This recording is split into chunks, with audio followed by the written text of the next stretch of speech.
Greetings to all. Myself Harshika Abhilash from Sri Krishna Hindu Vidyalaya Matriculation Higher Secondary School, Kanjinagar. My registration number is 2805. I am from JB Group. இன்னைக்கு நான் பண்ண போறது வந்து பெரண்டை powder. அதுக்கு தேவையான பொருட்கள் என்னன்னா பெரண்டை, எள், மிளகு, புளி, உப்பு, பருப்பு, உளுந்து, காயம், நல்லெண்ணெய், கறிவேப்பிலை. அது ஒரு முக்கியமான விஷயம் என்னன்னா இந்த பெரண்டை நம்ம சுத்தம் பண்ணும்போது கையில நல்லெண்ணெய் நல்லா ஸ்ப்ரெட் பண்ணியோ இல்லைன்னா கிளவுஸ் போட்டு தான் சுத்தம் பண்ணணும், இல்லைன்னா கையில அரிப்பு வரும். முதல்ல நம்ம பெரண்டையை சுத்தம் பண்ணலாம்.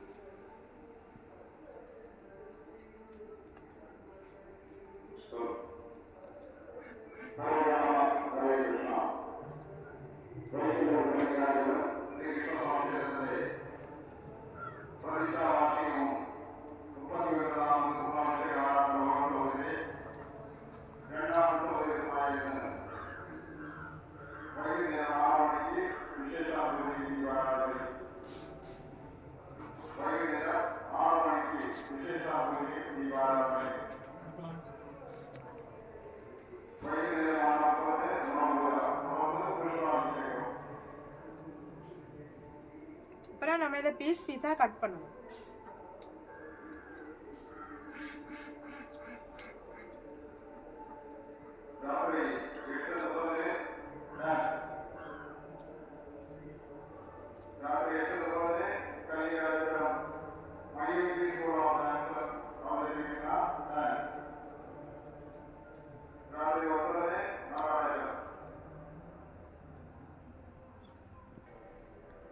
முதல்ல நம்ம பெரண்டையை சுத்தம் பண்ணி எடுத்தாச்சு.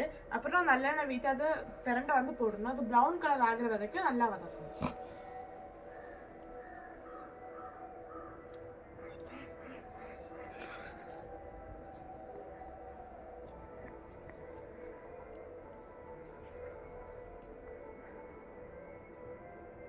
எண்ணெய் கொஞ்சம் சூடாகட்டும்.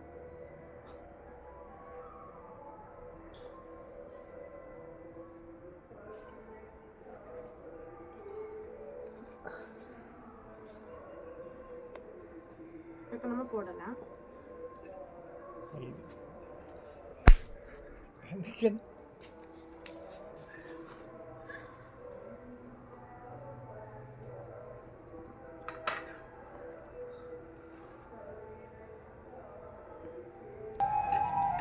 நல்லா வதங்கட்டும்.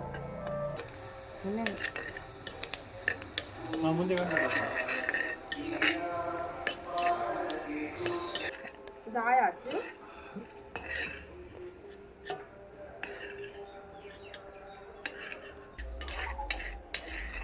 உளுந்த போட்டாச்சு. அப்ப இதுவும் ப்ரௌன் கலர் தான் ஆகணும். ஆயாச்சு. நம்ம கடலை பருப்பு போடலாம்.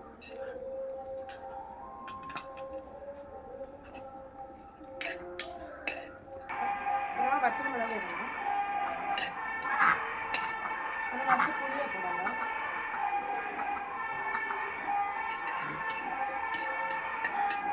நல்லா வதக்கணும்.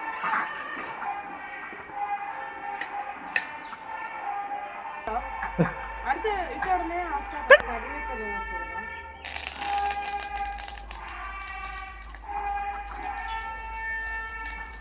உப்பு போடலாம்.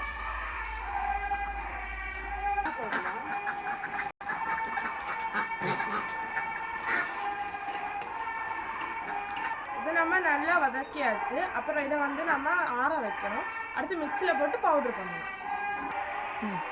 இப்போ நம்ம வந்து பெரண்டையோட மருத்துவ குணங்கள் பார்க்கலாம். எலும்பு வலிமை அதிகரிக்கும், முட்டு வலி தடுக்கும், இது வந்து புண் நல்லா ஆறும். அது அதிகமாக கவனமாக பார்க்க வேண்டியதுன்னா அதிகமாக இல்லைன்னா தவறாக யூஸ் பண்ண வேண்டாம். நம்ம வயிற்றில் எரிச்சல் உண்டாகும். இந்த பெரண்டை நம்ம பவுடர் பண்ணி எடுத்தாச்சு. இதை வந்து நம்ம இட்லி, தோசை, சோறில் போட்டுறதுனாலும் சாப்பிடலாம். இதை எப்படி சாப்பிடலாம்னா இது நம்ம வதக்கணும் இல்லை எண்ணெய் அதை வச்சும் பசங்க சாப்பிடனால நெய் வச்சும் பசங்க சாப்பிடலாம். ஓகே, இதை நம்ம வந்து பெரண்டை பவுடர் ஆக்கலாம்னு சாப்பிடலாம். எண்ணெய் யூஸ் பண்ணலாம். முட்டு வலிக்கு எண்ணெய் யூஸ் பண்ணலாம். ஊறுகாவா பண்ணலாம். இது எல்லாமே இதை வச்சு பண்ணலாம். So I thank Kumari Arviel Peravan for giving me this wonderful opportunity.